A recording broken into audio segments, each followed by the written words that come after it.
সকাল 11:30, অকটেন ও পেট্রোলের দীর্ঘ লাইন। প্রায় 1.5 ঘন্টা লাইন ঠেলে যখন সজীব মল্লিকের পালা আসলো, তখন জানানো হলো মহাখালীর যমুনা অয়েল কোম্পানি লিমিটেডের তেল শেষ। তাই তো নিজের ভাগ্যকেই হয়তো দোষ ছিলেন তিনি। হতাশা নিয়েই মোটর সাইকেল ঠেলে ঠেলে রওনা হলেন অন্য পাম্প স্টেশনের উদ্দেশ্যে। সজীবের জীবনের চাকা ঘোরে 2 চাকার উপর। বাইকের চাকা ঠেলে চালালেও পরিবার চালানোর দুশ্চিন্তায় সদ্য বাবা হওয়া এই মানুষটি। চাকরি হারিয়ে বাইক রাইডার পেশায় নামা মানুষটি তেলের জন্য ছুটে বেড়াচ্ছেন এক পাম্প থেকে অন্য পাম্প। 100+ হবে আর কি বাইক ছিল, ওইটি ঠেলতে ঠেলতে যখন সামনে গেছি, যখন আমায় দিবে তখন পাম্পে তেল নেই।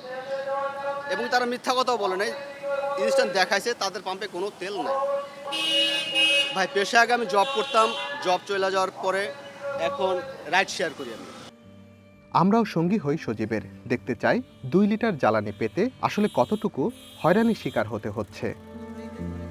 তীব্র রোদে রাজধানীর ব্যস্ত রাস্তায় ভারী বাইক নিয়ে হেঁটে চলেছেন এই রাইডার। বাইক চালানোর কয়েকবার চেষ্টা করলেও তেলের অভাবে ব্যর্থ হন তিনি।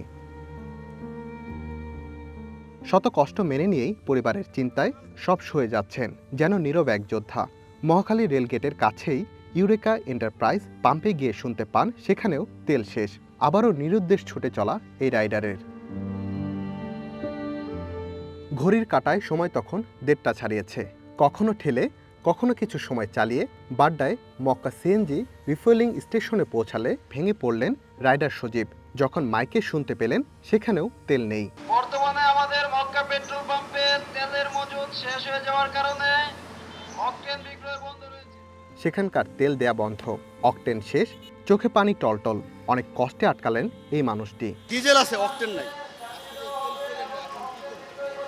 এখন কিছু করার নেই আর। এখন বাসা থেকে যাবো, বাসা থেকে যে ঘুমাই থাকতে হইব। যখন বাসা থেকে ফোন দিব, বাচ্চার খরচ, এই খরচ ওই খরচ করে থাকতে হবে, কিছু করার নেই।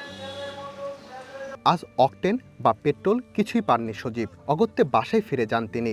আগামীকাল আবারও নতুন করে চলবে জ্বালানির সন্ধান। সজীব একা নন, তার মতো দেশের লাখো রাইডার আর সাধারণ মানুষ প্রতিদিন এই সংকটের মুখোমুখি হচ্ছেন। জ্বালানি সংকট শুধু যানবাহন থামিয়ে দিচ্ছে না, থামিয়ে দিচ্ছে মানুষের জীবিকার পথও। বাইক বন্ধ করে অফিস টফিস সব বন্ধ করে রাখতে হবে, এমন এক অবস্থা। কারণ অফিস যাইতে হইলে, আপ ডাউন করতে হলে প্রায় মনে করেন যে 1/2 লিটার তেল করতেছে। সেই তেলটাও যদি বাইক পাম্পের দিকে না পাওয়া যায় তাহলে কী করাবো? ঈদে বাড়ি গেছিলাম, বাড়ির দিয়া মোটামুটি তেল টোহার দেয় 2 লিটার 1 লিটারও আনছি কোনো জায়গায় দিয়া। আনার পরে হেদ দিয়ে কোনো রকম ঢাকা আইসি, এখন তো গাড়ির তেল নাই একটু। আমি এর আগে মহাখালীতে আজকে যতগুলো পাম্প আছে সবগুলোই দেখে আসছি, সবগুলোই বন্ধ। বলছে যে রবিবারের আগে তেল আসবে না। আজকে তো আমরা অকটেন বিক্রি করতে পারি না, কালকে তো সন্ধ্যায় অকটেন শেষ হয়ে গেছে, পুরাই বন্ধ এ পর্যন্ত। আগামীকালও অন্তত 12টার পরে হয়তো হাফ গাড়ি আসবো। সরকার বলছে জ্বালানি তেলের সংকট নেই, কিন্তু পেট্রোল পাম্পগুলোর ঝুলনো এমন সাইনবোর্ডের সাথে সেই কথার মিল পাওয়া যায় না। তেলের সংকটে থমকে যাচ্ছে নগর জীবনের গতি। লাইনের পর লাইন দাঁড়িয়েও তেল পাওয়া নিয়ে অনিশ্চয়তা চালকদের।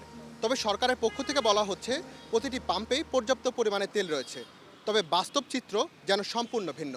Rakib Hasan, one news, Dhaka.